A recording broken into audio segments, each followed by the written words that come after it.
तो hey guys, welcome back to my channel. तो आज की इस वीडियो में बात करने वाले हैं साउंड इफेक्ट की। तो चलिए वीडियो को स्टार्ट करते हैं। तो चलिए शुरू करते हैं।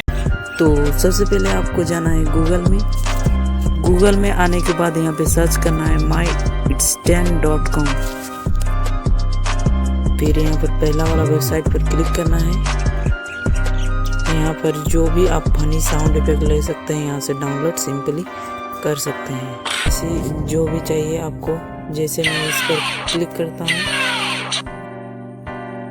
तो इसमें टाइप करना है एंड नीचे जाना है, यहाँ पर डाउनलोड पर क्लिक कर देना है। यहाँ से आप डाउनलोड कर सकते हैं।